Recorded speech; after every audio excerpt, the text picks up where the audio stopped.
melemahkan iblis.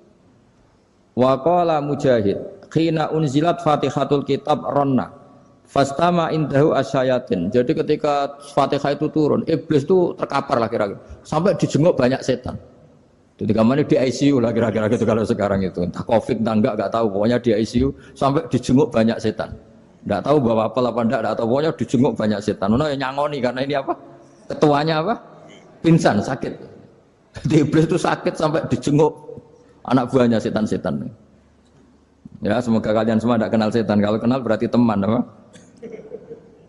Wa qalu misla dzalik. Wa qala lahum laisa mimma taquluna syai'un walakin unzilat suratun laisa ajruqa ilya illa an harramahu alaihi nar jahannam.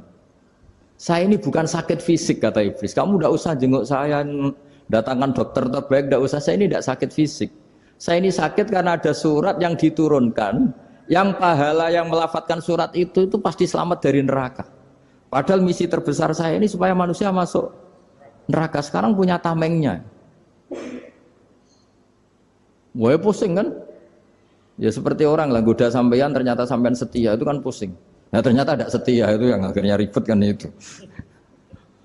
Jadi iblis itu cita-cita terbesarnya kan semua orang itu masuk neraka. Nah sekarang turun satu surat yang gara-gara surat itu siapapun yang baca dijamin selamat dari neraka. Jadi walakin unzilat suratun laisa ajru qailiha illa an harramahu alaihi nar jahannam. Karena jadi dia shock lah itu kalau orang di Jawa itu bilang shock.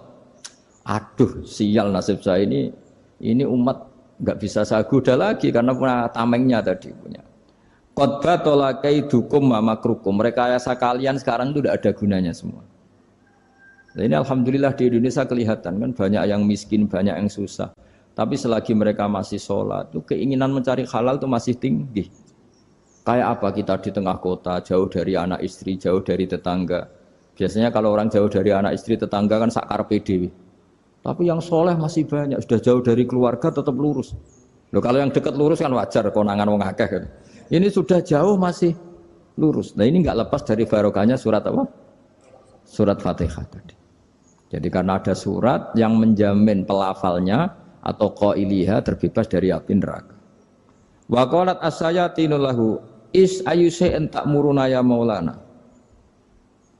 Faqala lahum idhabu wajtahidu hatta tukhfilu qulubahum hatta la yaqulu hadhihi surah. Lalu kita gimana? Jari para setan gitu. Lalu kita gimana? Terus kata iblis, sudah bikin mereka lupa sehingga tidak baca lagi. Selagi masih baca kita pasti keok. Jadi kalau sampean sudah jarang baca Fatihah itu berarti sudah bagian dari kemenangan apa? Iblis. Jadi kalau sampean sudah jarang baca Fatihah itu berarti bagian dari kekalahan Anda, kemenangan iblis. Masih sering baca? Berapa kali? Terus apa lagi?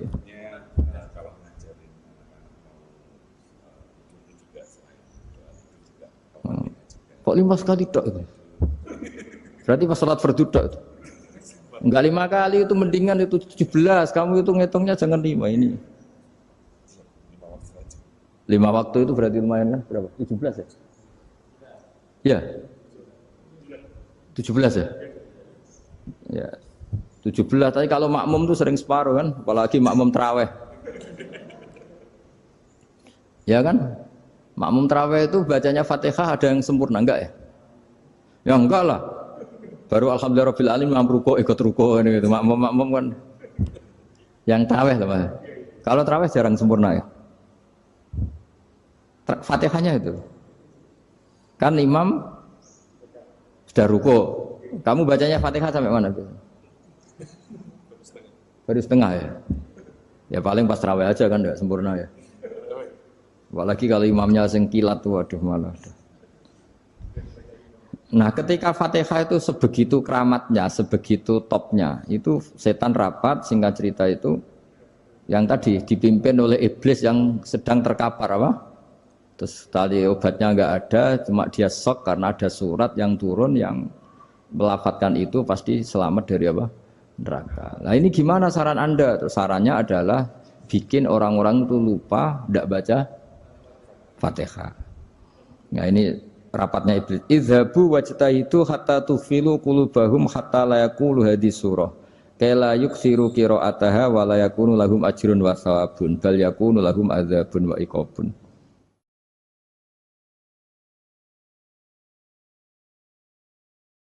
Jadi saya mohon selama ini Anda sudah baca, tapi mungkin hanya rutin saja. Napa rutin saja? Jadi barokahnya ngaji ini kamu punya kekuatan atau punya semangat membaca karena ini surat yang luar biasa. Ibarat gini, kalau sampean tanya, saya juga sering mikir, masa Gus hanya surat kok punya kekuatan seperti itu?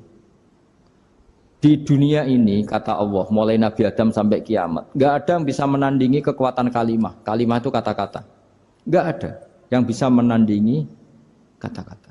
Misalnya Anda nge-grab, berangkat istri cuek, berangkat cuek. Itu beda dengan ketika meskipun satu kalimat. Wes Pak, muga-muga dilindungi pangeran, mugi-mugi jenengan selamat. Itu menjadi teduh dan semangatnya luar biasa karena kayak mendapat support. Jadi kira-kira kalimat itu hubungannya kita dengan Allah, Fatihah itu seperti itu. Kamu melafadzkan satu kata-kata yang dibenarkan langit bumi, dibenarkan aras, dibenarkan malaikat, dibenarkan semua penghuni di dunia ini. Sehingga itu efeknya luar biasa. Itu seperti gini ya, kamu cerai sama istri, terus nikah lagi katut babon. 10 tahun anak kamu dididik, ibunya benci kamu. Dan memang Anda layak dibenci. Dididik. Dan sampai nggak pernah manggil kamu Pak. Suatu saat, kamu tentu rindu kan, ingin dipanggil bapak oleh anak kamu. Suatu saat anak ini manggil kamu Pak E. Wah itu senengnya bukan main, hanya sebuah kata-kata. Makanya kadang-kadang orang itu tanya sama kiai, ijazah lafadz ini gunanya apa sih? Itu ijazah-ijazah itu untaian kata-kata, yang kata-kata ini dibenarkan langit dan bumi dan aras dan para malaikat, sehingga efeknya itu luar. Nah ibarat seperti itulah, kamu melafadzkan Fatihah itu melafadzkan kata-kata yang dibenarkan Allah dan Rasul dan semua malaikat, semua penghuni langit. Maka ini efeknya pasti luar. Nah di sini lah orang-orang dulu itu tahu keramatnya itu, sehingga ketika melawan Belanda, melawan Jepang dulu itu kalimat-kalimat itu menjadi mantra yang luar biasa. Doa lah, doa yang luar biasa. Tapi di era modern karena orang sudah tidak ngerti itu, dianggap itu mantra, jimat, khurafat, bid'ah, waduh ribet meneh malah. Sebetulnya tidak seperti itu. Memang kata-kata ini kekuatannya luar biasa. Sama kesakitan hati kamu juga karena itu. Ngojek wangilan. Lha Pak di bojo kok kowe gagah tok kere. Wah, iku seling terus. Padahal kalimat itu kan tidak melukai secara fisik, tapi apa kerjanya sesuk saras-sarasen. Karena terus dengan pengadilan seperti itu kan, ngapain kerja demi perempuan yang seperti ini? Lagi-lagi kata-kata ini luar. Nah bayangkan kalau kata-kata itu adalah kalimat yang diajarkan Allah lewat Rasulnya, lewat malaikat Jibril. Kayak apa kekuatannya itu? Nah kira-kira Fatihah itu gitu. Kalimat yang baik, kalimatan thayyibah diajarkan oleh Allah dan Rasul. Kayak apa kira-kira kekuatannya? Pasti luar biasa. Wong support yang dikatakan istri kita, anak kita aja luar biasa. Apalagi ini support yang diajarkan Allah dan Rasul. Ya makanya saya mohon kalau baca Fatihah, baca kalimat-kalimat thayyibah ketika sholat itu dijiwai. Ya misalnya Rabbana lakal hamdu mil'us samawati wa mil'ul ardi wa mil'u ma syi'ta min syai'im. Engkau zat yang layak dipuji dan pujian ini memenuhi langit dan bumi. Karena kita tahu nggak ada sejengkal di alam raya ini kecuali di situ ada rahmat Allah. Misalnya kamu bisa lewat sampai rumah saya, kamu mungkin anggap biasa saja. Coba kalau ngalami likuifaksi, tahu-tahu bumi ini ambles, bisa ngelewati yang likuifaksi itu luar. Tanyakan orang pernah ngalami likuifaksi di Sulawesi, itu melihat bumi bisa diinjak gak ambles itu, wah luar.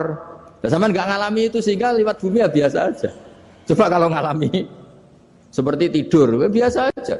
Coba kalau ada gempa, bahwa bumi tenang ini sudah nikmat yang luar biasa. Masa kamu ngakui nikmat nunggu digituin? Ya kan? Nah, makanya baca Fatihah dijiwai lah, bahwa ini kalimat yang luar biasa. Nah, saya teruskan. Warwa Muslimun fi sahihihi an Ibnu Abbas radhiyallahu anhuma annahu qala bainama Jibril alaihi salam qaidun dan Nabi sami anaqidan min fawqih farafa'a ra'sahu faqala hadza babun minas sama futihal yawma lam yuftah qaddu ilal yaum Fanazala minhu malakun faqala hada malakun nazza ilal ardi wa lam yanzil qattu illal yauma fasallim. Waqal absyir binuraini qad uti tahuma lam yu'tahuma nabiyyun qablak Fatihatul Kitab wa khawatimu suratil Baqarah. Jadi suatu saat Jibril ini jagongan kira-kira gitu sama Rasulullah. Tahu-tahu langit itu gemuruh. Karena langit gemuruh kata Jibril terus semuanya ngangkat kepala ke langit. Ini pintu langit baru ini dibuka, yang sebelumnya tidak pernah dibuka seperti ini. Turunlah malaikat, yang malaikat ini pun malaikat spesial, yang enggak malaikat murahan lah kira-kira gitu, yang enggak pernah turun ke bumi kecuali juga saat itu. Dengan penyambutan yang luar biasa, dengan semuanya tidak pernah terjadi. Hanya karena bahas surat Fatihah.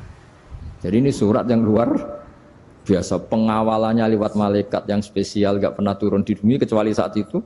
Penyambutannya juga nggak pernah seperti itu, baru seperti itu. Jadi semuanya itu spesial. Nah, kenapa ini spesial?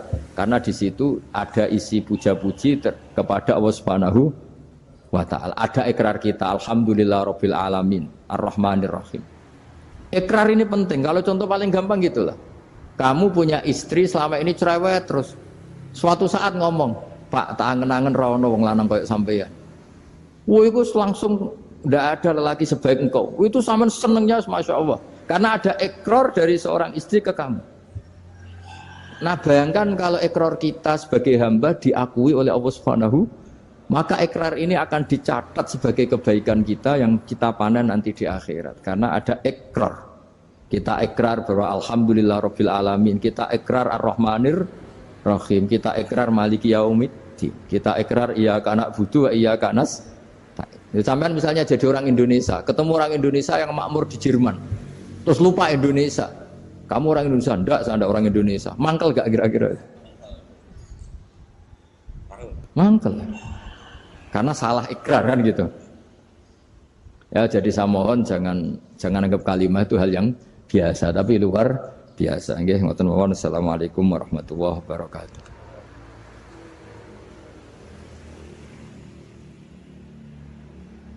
Saya berkali-kali kampanye di mana-mana lah, kampanye dan menganjurkan. Di antara catatan dalam Suhufi Ibrahim wa Musa kan ada kan di Quran itu yang dinamakan lampiran-lampiran wasiatnya Nabi Ibrahim dan Nabi apa? Musa. Itu di antara catatannya begini.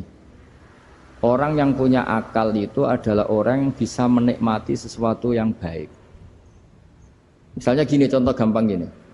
Kamu punya anak pertama atau punya anak yang masih kecil, itu gendong tuh senangnya bukan main, melihat anak sehat tuh senangnya bukan main. Mungkin saat itu banyak orang yang sedang maksiat dengan perempuan nakal atau dengan teman-teman nakalnya, yang nganggap seperti itu tidak nikmat. Tapi andaikan ini ditimbang ya ditimbang. Yang maksiat tulan, misalnya paling ukuran bahagianya itu 70%. Tapi yang ini, yang nimang anak baru lahir atau masih kecil, corong Jawa ngeloni anak, bisa saja bahagianya itu sampai 100%. Artinya selama ini kesalahan kita adalah nganggep maksiat itu pasti menyenangkan dan taat itu tidak menyenangkan. Makanya saya berkali-kali fatwa, untuk melawan kenikmatan maksiat, orang harus terbiasa menikmati taat, menikmati kebaikan. Jangan kira kita nimang istri nikmat, nimang anak nikmat, ketemu teman yang lama tidak ketemu juga nikmat. Artinya kita akan melewati berjam-jam untuk jagungan sama teman, sama anak, sama istri. Dan itu harus kamu nikmati supaya mengganti tidak berkebutuhan nikmat yang lewat jalur maksiat. Jadi saya mohon sarana-sarana yang menyenangkan itu, yang taat itu kita maksimalkan. Makanya bapak saya itu sering pesen, kowe nak ngaji sing guyon, sing seneng. Nganti wong maksiat itu karena cari kesenangan. Coba kalau kesenangan itu sudah didapatkan saat taat, maka tidak butuh lagi kesenangan yang berbentuk maksiat. Makanya orang-orang wali dulu kalau sudah sholat itu gak bisa berhenti karena merasa nikmat. Makanya Nabi pernah ngendikan wa qurratu aini fi sholat, nyaman saya itu kalau sedang sholat.